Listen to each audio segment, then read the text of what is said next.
Okay, folks, it's your buddy Mike Messier, Mike's Instant Movie Review.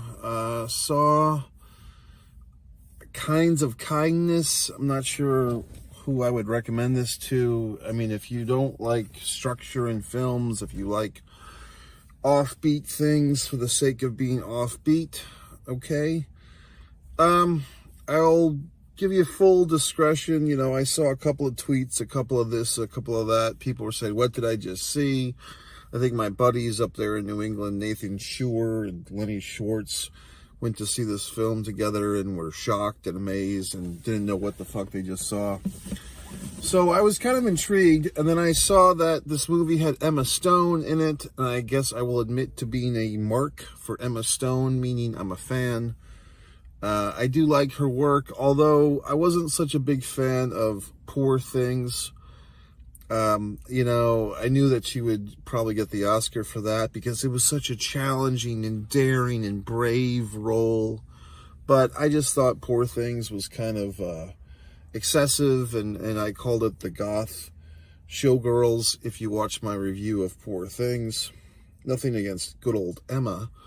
I did like her in La La Land, and actually one of the best things, if you haven't seen it, is this skit she did maybe 4 or 5 years ago on good old Saturday Night Live called The Actress.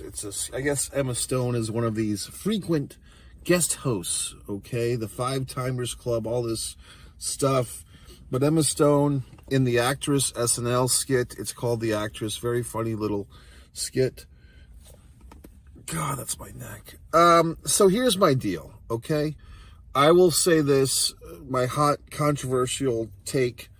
I feel like Emma Stone is on this crusade to prove that she can take any hunk of shit script and make it watchable with her wonderful talents and her lovability and she's hot, but she's not too hot. She's pretty, but she's not too pretty. She's a great actress, but she's not, Laurence Olivier's granddaughter. It's like she's on this, I will not be a typical leading female. I will not be Julia Roberts in 1995. I will not be Sandra Bullock in 1998. I will not be Reese Witherspoon in 2002. I will not be whoever the fuck. I will not do romantic comedies. I will do these edgy fucking movies that nobody understands, and they will have to give me awards for them, because I will break the spirit of the movie-going public and the critics by bringing my wonderful acting to these horse shit of scripts. Now, I think she got away with it with Poor Things. There was enough smoke and mirrors and weird shit going on in Poor fucking Things to win her a wonderful Oscar and all the acclaim that goes with it. And La La Land was relatively safe. I enjoyed it. I thought it was a good movie, but it wasn't breaking boundaries. This, I guess you could say it's breaking boundaries. Now, here's another thing, folks. This, what the hell is this movie about? This, whatever the fuck it is, Kinds of Kindness. I mean, I saw other people Twitter fuckering that the guy who wrote this thing, directed this thing, I guess he's in it as well. What's his, Yoakum or Yoko or whatever the fuck. I guess he's supposed to be like, oh, he's this non-traditional filmmaker, holy horse shit.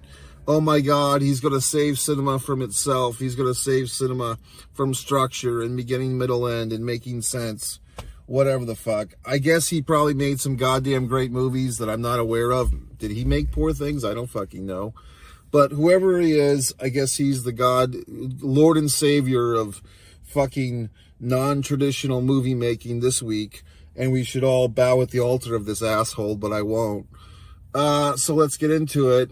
What's this movie about? Well, from what I gathered, there's this odd cult type of thing where Willem, once again, the most pretentious names, William, sorry. It's not William, it's Willem. Willem, okay, asshole. Willem Dafoe, yes, I like him. He's a good actor, all that horse shit. What's the one that he did? That one. It was a firefight. That movie from 20 years ago. They tried to make a fucking sequel to it like 7 or 8 years ago, and it stunk. God, it was on the tip of my tongue. The brothers or the whatever the fucks. But this movie, The Fighting Brothers, or The Irish, whatever, Fox, but Willem Dafoe is great in that. He's great in a lot of things, I know. It's just, I just don't like his name, Willem. Okay, Willem. So we got Willem walking around in a fucking G-string at 70 years old, or whatever the fuck he is, kissing up on young Emma, 31-year-old Stone, whatever she is. So it's like this weird cult where they're into like weird shit and there's like animals involved. Like, yeah, and I get it. We're all hypocrites. I had a nice meal today consisting of some type of variation on the theme of a dead cow. I'm sure you did as well. However, if you see like dog abuse, then it's a different story for us Americanos. Like the dog and the cat are on sacred ground and all the other animals can go fuck themselves, more or less. Like, okay, a nice parrot, but I'll just eat this chicken sandwich while I talk to my talking parrot. But if you had a talking chicken, you might not want to eat it, right? So we're all hypocrites, I get that. But when we, spoilers, we start seeing dogs get their little, fucking paws cut and so forth, it's disturbing. So this weird cult that I guess Willem Dafoe and his female Aki or whatever, his wife of sorts, they run this weird cult where there's like, narcolepsy and saunas and whatever, what term do they use? Contamination. And it seems like our girl here, Emma Stone plays Emily. So Emily has basically survived some type of other sicko marriage. Like she's been married to this creepy guy who, like later on, he basically drugs her and more or less, rapes her, takes advantage of his ex-wife or separated wife sexually because he fucking roofies her. And, so they've got some weird thing going on. So she's escaping like this horrible marriage to go to this cult where she's like trying to find some other people, and like the prophecy or whatever the fuck is that the next female, I don't know if it's supposed to be a sacrifice, but it's supposed to be like a twin who has a dead twin, like a surviving female twin who has a dead twin. Okay. So here's the catch-22, folks. I went to the theater tonight. I had about 3 hours of sleep the prior night. I had a situation with my wonderful automobile that had a car situation. I had to get my vehicle towed to the vehicle repair shop, and it was all a very early morning. Then I had a social engagement. A friend of mine is leaving town. I wanted to say goodbye, and I could not disappoint anyone. So I'm driving. I'm tired as a goddamn fuck. And I've got about 3 hours of sleep, and I get to this movie theater, and I'm like, okay, now I got to see this movie, but I'm extremely tired, and this is just the ironies of life, folks. This was an open captioned film, meaning that the words in English were written on the screen for people that are hard of hearing and so forth, so I don't mind. Sometimes these people, these actors can't even enunciate, and they don't get good audio anyway, so I don't mind seeing the words on the screen.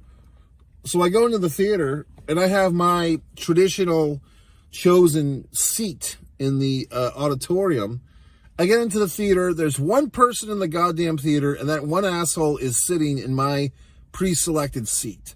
One person in the whole theater, and they're sitting in my seat that I chose to sit in on the app.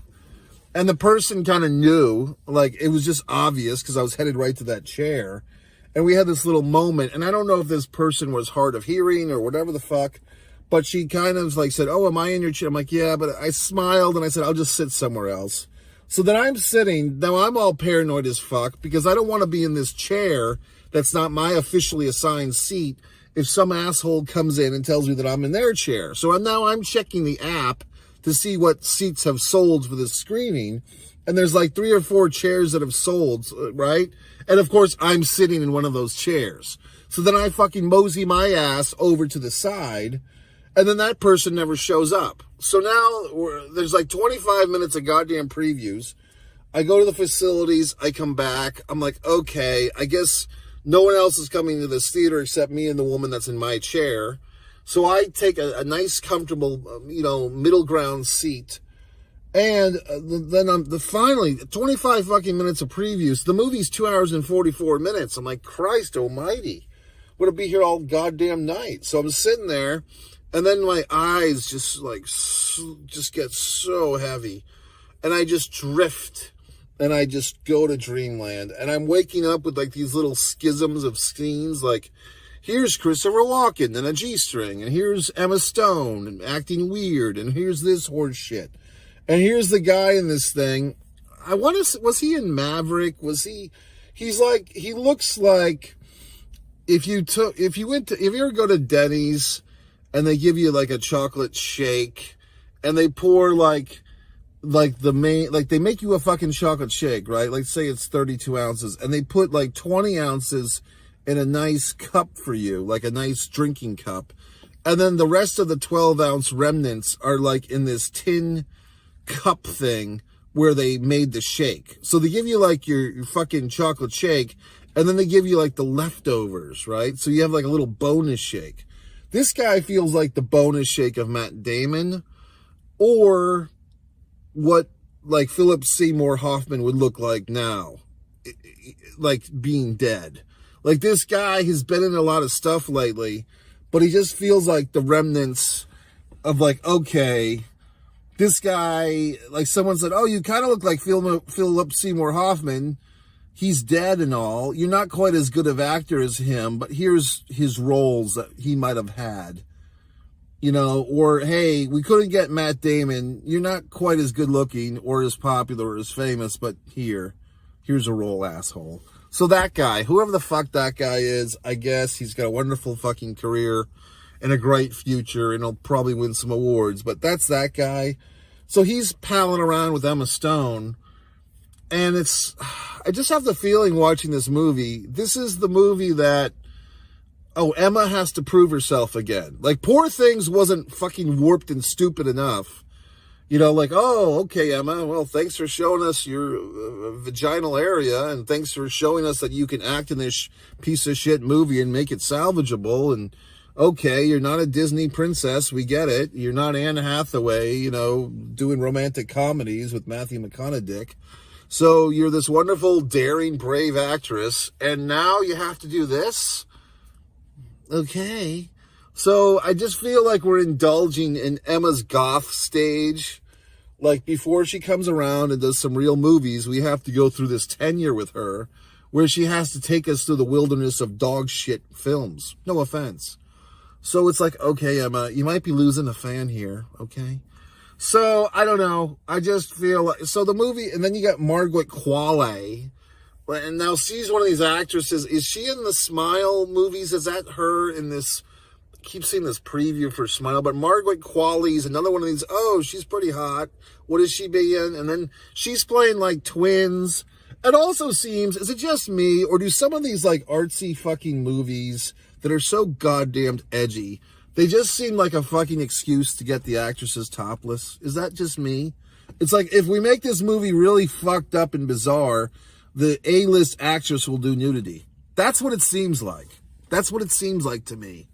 You know what I mean? So now we got Margaret Qualley topless. We got this other actress who had a great form, shall we say, and she's topless in a fucking morgue scene. So it's like, what kind of fetish fucking weirdos are making these goddamn things? I mean, that's what it feels like. Okay. Hashtag 5 years from now, everyone involved in this movie is going to be very regretful. You know what I mean? It just seems like there's some underlying things going on here, like some baby's blood is being drunken in between fucking shots or scenes or whatever the fuck. It just seems a little warped to me. Anyway, I mean, I'm all for a non-traditional fucking weird movie, but it's like, I don't know. Like, then there's all these like fake end credits. Here's a dog hanging from a noose. Okay, I wanted to see that on a Wednesday afternoon. What the hell's going on around here? I mean, it's these fucking perverted assholes making these movies. But okay, we have to give them a lot of money because it's such a good piece of shit film. So I sat through this fucking train wreck, and then the beauty of it is by the end of it, like, you start to like the movie because you're like, Like, it's so bizarre and fucked up that by the end of it, you're kind of bizarre and fucked up yourself. You're like, yeah, let's you know, have that twin jump in the empty pool and kill herself. Awesome. You know what I mean? Like, let's go to the morgue again. Let's fucking take the veterinarian lady and stab her in the neck. Like, you're getting into this weird shit. And that, I guess that's what this fucking Hugo, whatever the fuck, is so good at, is he's good at, you know, manipulating the audience to be as bizarre and disturbed as he is. So good job, Hugo, or whatever the fuck your name is. So anyway, folks, that's it. I mean, I'm not, once again, it's like, would I sit through this goddamn train wreck again? Probably not. But I do feel like assholes will like this movie. Like, this will be one of those movies that has like a cult audience, meaning a bunch of sickos will tell you how great this movie is for the next 30 years and whatever the fuck. But I mean, you know, it just is what it fucking is. So Emma, you know, romantic comedies are calling your name, sweetheart. It's time to fucking get over yourself, make some real money. You know what I mean? Like, do a nice script with like a nice character. You know what I mean? Or whatever the fuck. Do whatever the fuck you want. You know what I mean? Who am I to tell anyone what to do?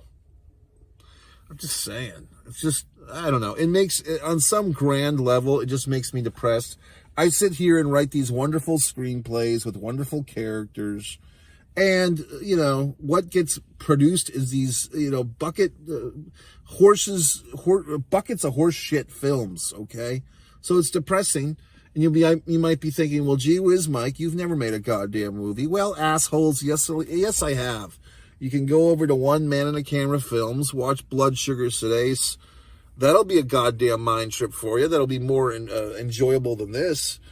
You can watch The Impeccable, my wonderful 22-minute film. You can watch Disregard the Vampire, Mike Messier documentary.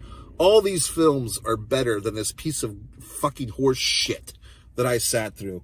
I sat through this movie, and then I'm like, I need to cleanse my spirit. So I actually snuck in a tinge to the IMAX screening of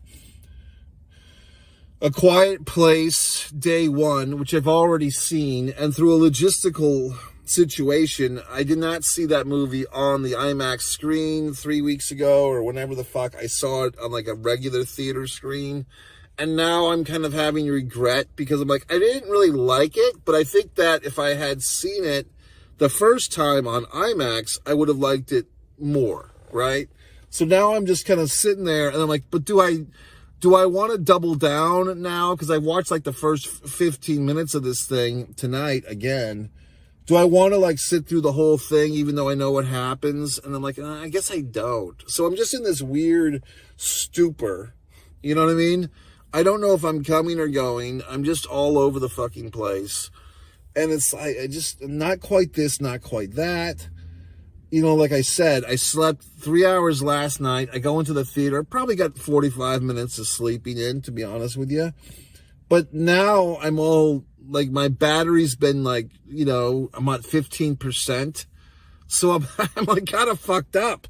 And then it's like, do I go out and get a nice breakfast sandwich? You know what I mean? Or do I not? What do I do with myself? Anyway, it's your buddy Mike Messier. It's the post 4th of July. Like 4th of July, now it's like the fucking 10th of July. It's like the 4th of July was on a fucking Thursday. And I thought like a week ago was the 4th of July. I thought last 4th of July was a fucking Wednesday. And then the 5th of July I thought was a Thursday.